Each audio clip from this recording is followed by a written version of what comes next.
Salam sejahtera bagi kita semua. Nah, teman-teman, saya kali ini akan menyampaikan tentang sosialisasi aplikasi SIAKAD berbasis mobile. Nah, seperti yang tertera pada slide saya di sini, aplikasi SIAKAD berbasis mobile ini akan digunakan tahun akademik 2023. Sebelumnya, perkenalkan terlebih dahulu, saya Dini Wahyu Widarti, Eskom MMSI. Saya adalah Kepala Puskordat, yaitu Pusat Koordinasi Data di kampus Mata Malang. Nah, sebelum saya menjelaskan tentang aplikasi SIAKAD ini, mungkin saya perlu menceritakan apa sih KRS itu. KRS merupakan singkatan dari Kartu Rencana Studi yang sebenarnya berupa lembaran yang berisi daftar nama mata kuliah yang diikuti oleh setiap mahasiswa dalam setiap semesternya.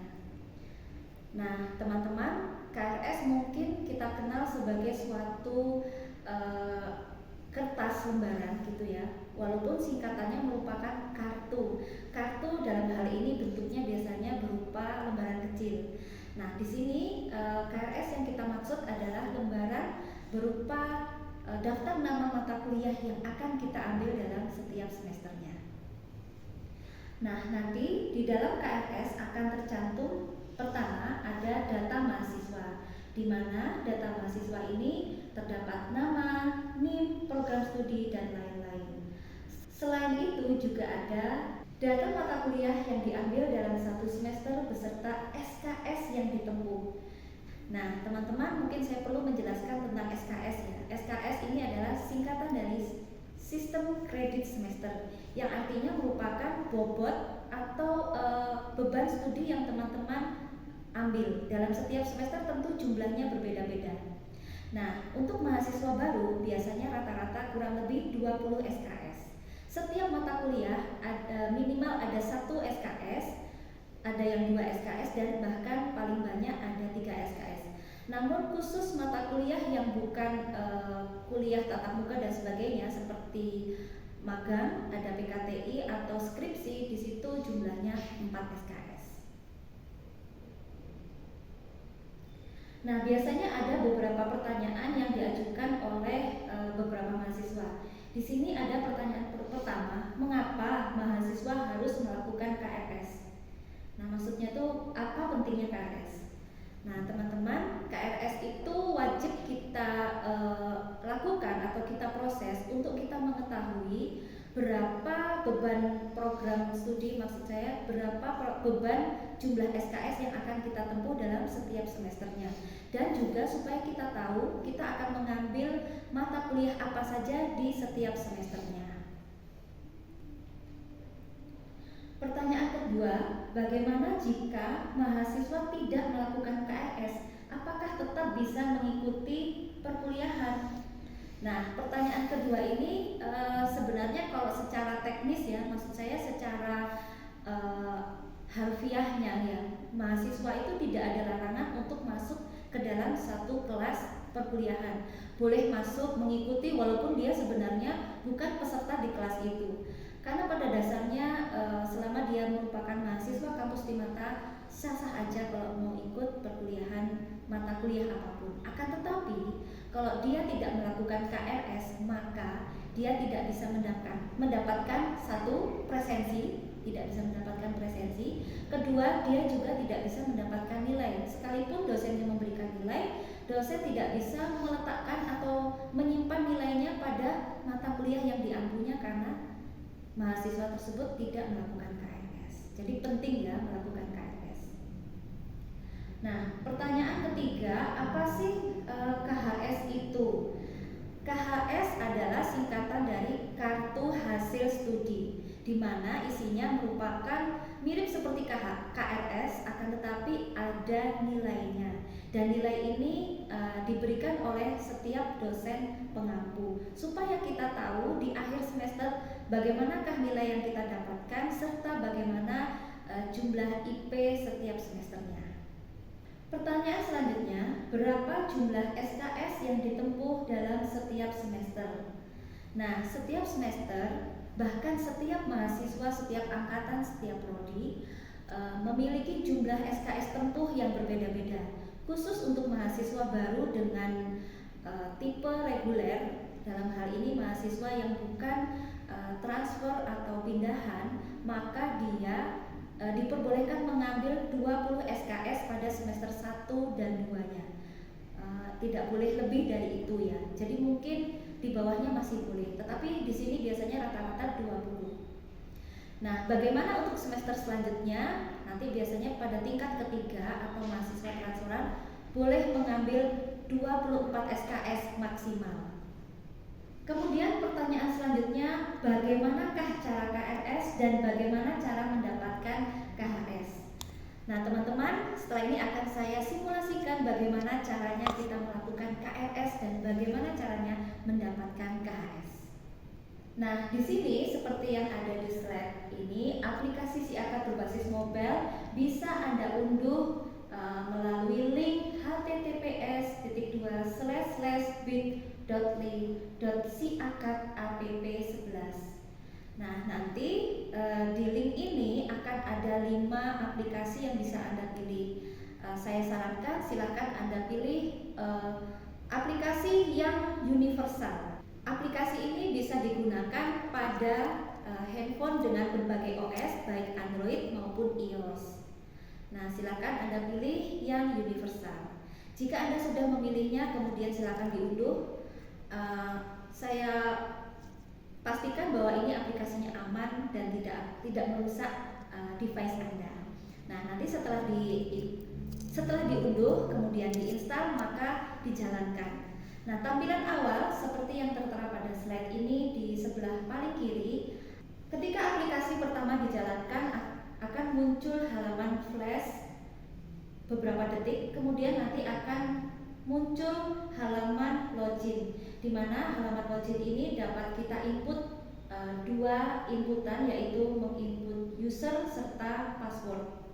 Untuk usernya Anda inputkan nomor induk mahasiswa Anda dengan diberi tanda titik. Jadi biasanya ada 8 digit ya, ada 8 digit NIM. Yang pertama adalah tahun masuk, 2 digit tahun masuk, kemudian diberi tanda titik. Kemudian 2 digit kedua ini adalah prodinya. Jika Anda program studi D3 pasti 31, kalau S1 SI pasti 51, sedangkan S1 TI pasti 52. Kemudian diberi tanda titik dan 4 digit terakhir adalah sesuai dengan nomor urut Anda.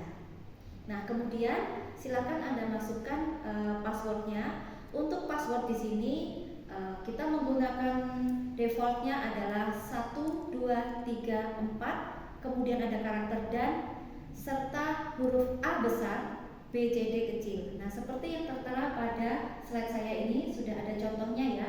Untuk passwordnya 1, 2, 3, 4 dan A, B, C, D. Kemudian Anda klik tombol masuk dan kemudian akan muncul ke halaman berikutnya. Akan ada nama Anda paling atas serta NIM Anda. Untuk saat ini karena aplikasi akan digunakan untuk KRS, maka yang muncul adalah KRS, KHS dan presensi. Nanti kita gunakan untuk KRS terlebih dahulu. Nah, selain KRS, di sini yang sudah bisa dilakukan adalah bagian profil, di mana bagian profil ini berisi SKS yang sudah ditempuh total beserta jumlah IPK yang sudah ditempuh. Nah, contoh di dalam slide ini ada 3,88. Ini adalah IPK yang telah diperoleh oleh mahasiswa dengan akun yang saya uji coba ini. Dan ini akan bisa berubah setiap semesternya tergantung dari perolehan mahasiswa tersebut. Nah, di sini ada pilihan ubah profil, kemudian juga ada ubah kata sandi serta ada tombol keluar.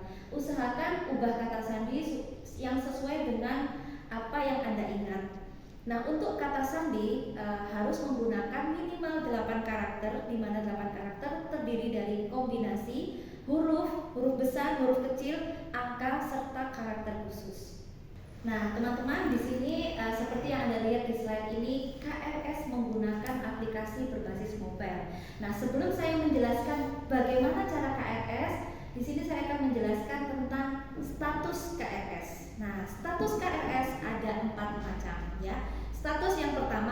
status menunggu. Biasanya status menunggu ini ditandai dengan warna kuning. Nah, artinya ketika teman-teman nanti telah melakukan KRS, sudah milik mata kuliahnya, kemudian confirm, nah pada saat itulah status Anda KRS-nya masuk ke dalam status yang pertama, yaitu menunggu. Menunggu apa ya, gitu ya. Di sini yang dimaksud menunggu adalah menunggu dosen wali atau yang kita sebut dengan DPA, singkatannya adalah dosen pembimbing akademik nanti yang akan memberi persetujuan terhadap KRS Anda. Jika dosen tersebut melakukan penolakan, maka nanti Anda akan masuk ke dalam status KRS yang kedua yang berwarna merah yang disebut dengan ditolak. Nah, bagaimana dengan ditolak? Jika Anda ditolak KRS-nya, maka Anda wajib menghubungi dosen wali atau DPA untuk berkonsultasi mengapa KRS-nya ditolak. Nah, nanti akan ada pengarahan dari DPA-nya, kemudian Anda bisa melakukan KRS ulang untuk membenahi KRS-nya. Apabila diskusi sudah sesuai dan KRS sudah disetujui, maka dosen bisa melakukan penerimaan atau proses KRS yang tadinya statusnya menunggu berubah menjadi diterima akan berubah menjadi status yang ketiga, yaitu berjalan. Status yang ketiga biasanya ditandai dengan warna biru, seperti contohnya di slide saya ini di sebelah kiri. Di sini ada semester 4 bertuliskan status tersebut berjalan. Artinya ini sudah proses perkuliahan bisa berlangsung sampai berakhirnya semester. Nah, status yang terakhir adalah status selesai yang ditandai dengan warna hijau. Seperti yang Anda lihat pada slide saya ini, di bagian semester 3 di sini statusnya adalah selesai. Nah, status selesai ini yang berhak merubahnya bukan DPA, akan tetapi BAUK, jadi Badan Administrasi Umum dan Keuangan, yang nantinya akan merubah status ini menjadi selesai, yang artinya Anda sudah tidak ada tanggungan lagi. Kalau ini belum selesai, maka Anda tidak bisa melakukan KRS selanjutnya di semester berikutnya. Anda harus menyelesaikan tanggungan pada semester tersebut. Nah, di sini saya akan menjelaskan tentang bagian terkait. Nah, seperti pada slide ini ada 3 bagian terkait yang akan berhubungan dengan Anda ketika Anda melakukan KRS.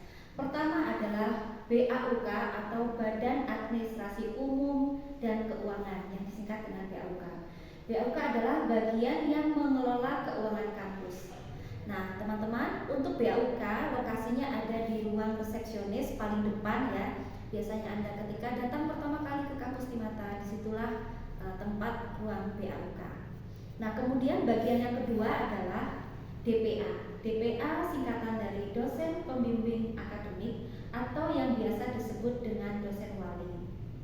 Untuk DPA, bagi mahasiswa yang baru masuk biasanya memang belum memiliki DPA. Untuk tahap awal akan dibantu oleh kaprodinya masing-masing. Tetapi jangan khawatir, untuk mahasiswa baru di semester 1 nanti KRS-nya masih dipaketkan oleh Puskodat. Nanti ketika semester 2 Anda harus melakukan KRS secara mandiri. Dan ketika melakukan KRS secara mandiri, Anda juga harus bertemu dengan dosen pembimbing akademik Anda yang telah dipilih oleh kampus yang nantinya akan diumumkan.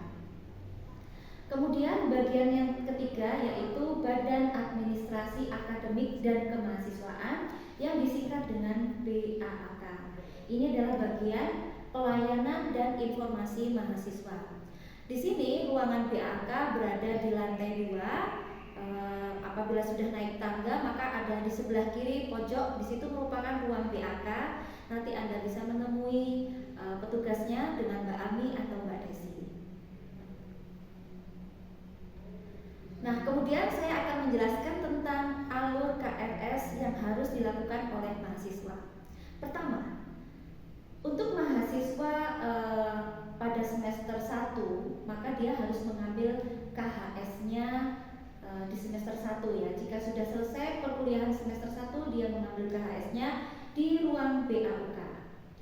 Kemudian setelah mendapatkan KHS, mahasiswa dapat melakukan KRS melalui aplikasi mobile. Kemudian setelah melakukan KRS, mahasiswa harus menghubungi dosen pembimbing akademik untuk berkonsultasi dan menyerahkan kopian KHS untuk yang asli disimpan oleh mahasiswa hingga yudisium. Nah, di sini saya mau menjelaskan ya, mengapa ada kata-kata bahwa KHS yang asli harus disimpan sampai yudisium. Mungkin ada beberapa teman-teman yang belum paham tentang yudisium ya. Yudisium ini nanti akan Anda lakukan atau lalui ketika Anda berada di akhir perkuliahan. Biasanya kalau D3 ada di semester 6, sedangkan S1 ada di semester 8. Ketika Anda sudah selesai perkuliahan, maka Anda dinyatakan lulus. Nah, pada saat itulah yang disebut dengan yudisium, kelulusan ya. Nah, untuk syarat kelulusan Anda harus menyerahkan KHS asli. Makanya mulai dari semester 1 harus disimpan baik-baik ya. Kemudian langkah berikutnya setelah dari DPA, kemudian DPA nanti akan melakukan persetujuan terhadap KRS melalui aplikasi SIAKAD. Nah, nanti mahasiswa bisa mencetak KRS-nya. Hasil cetakan KRS nanti diberikan ke DPA, dosen pembimbing akademik, dan juga diberikan ke BAAK. Nah, kenapa kok ada dua yang harus diberikan hasil dari KRS tersebut? Pertama, untuk DPA tentu memang hasil dari konsultasi Anda bersama DPA-nya memang harus ada hasilnya ya, hasil secara tertulisnya.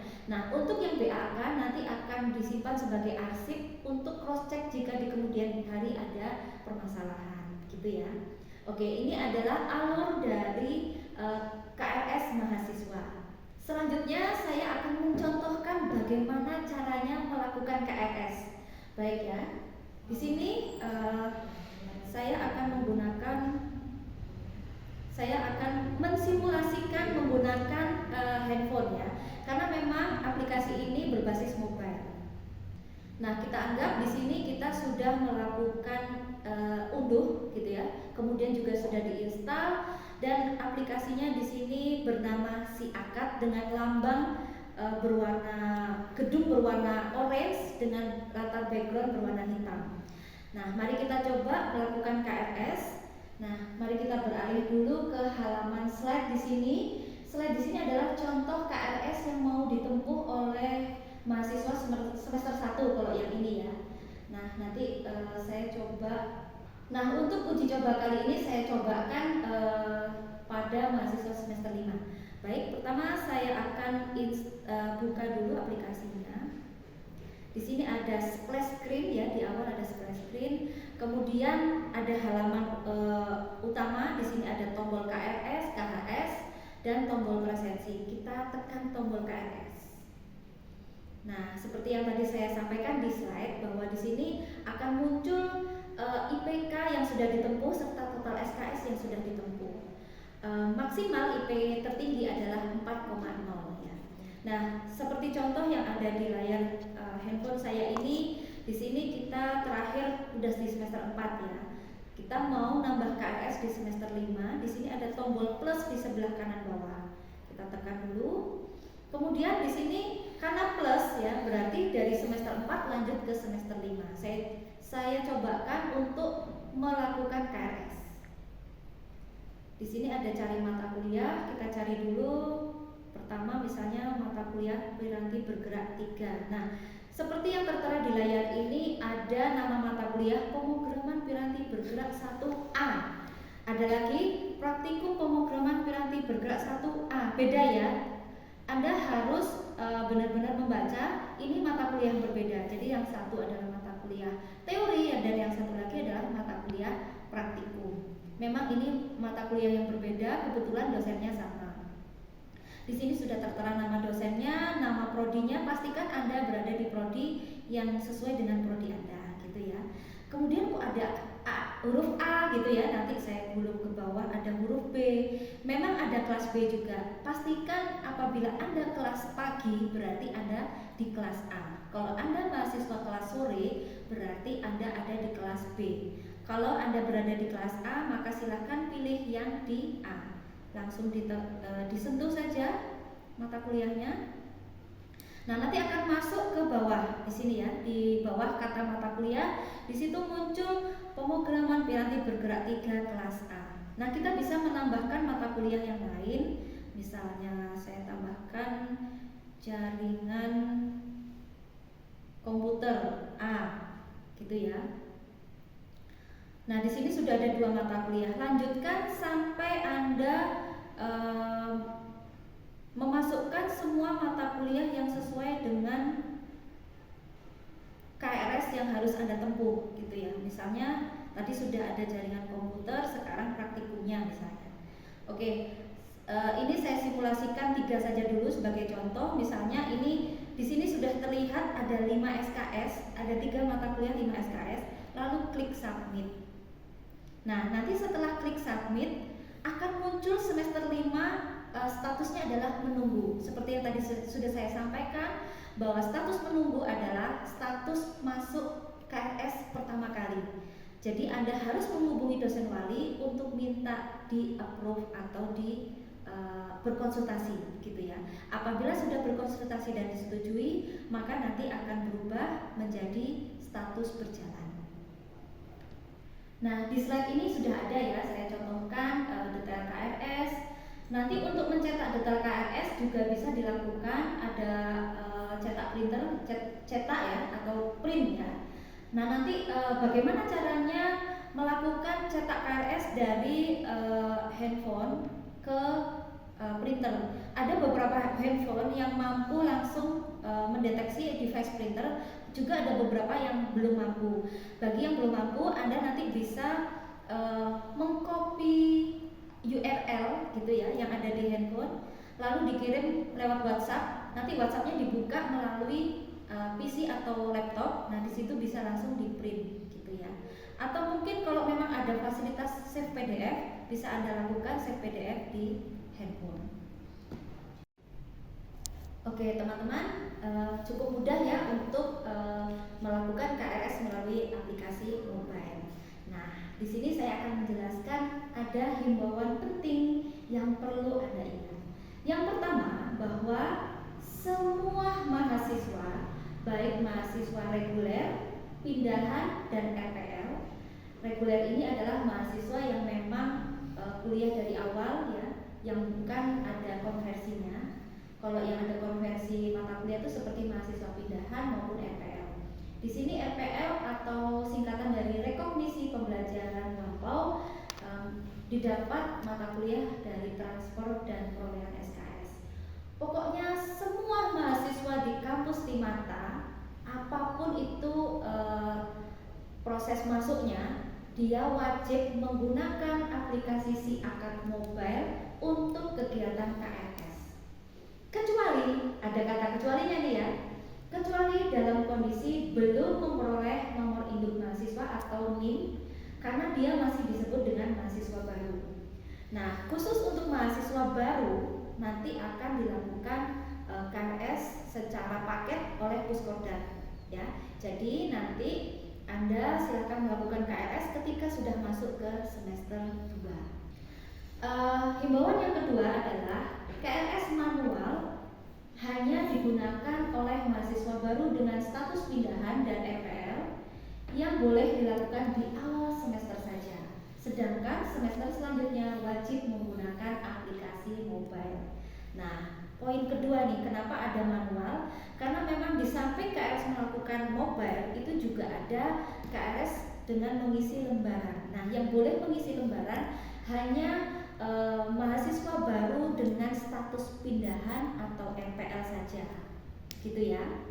Kemudian himbauan yang ketiga yang cukup penting ya, yaitu user mahasiswa menggunakan nomor induk mahasiswa Anda yang sudah diberikan oleh kampus dengan ditandai tanda titik yang tadi sudah saya bahas. Ada 8 digit, 2 digit tahun masuk, kemudian ada tanda titik, 2 digit prodi, ada tanda titik, dan 4 digit nomor urutnya. Kemudian untuk passwordnya di sini menggunakan 1, 2, 3, 4, kemudian karakter dan huruf A besar dan huruf BCD kecil. Di sini passwordnya masih default, semua sama. Mohon nanti semua teman-teman mengganti passwordnya di aplikasi mobilenya.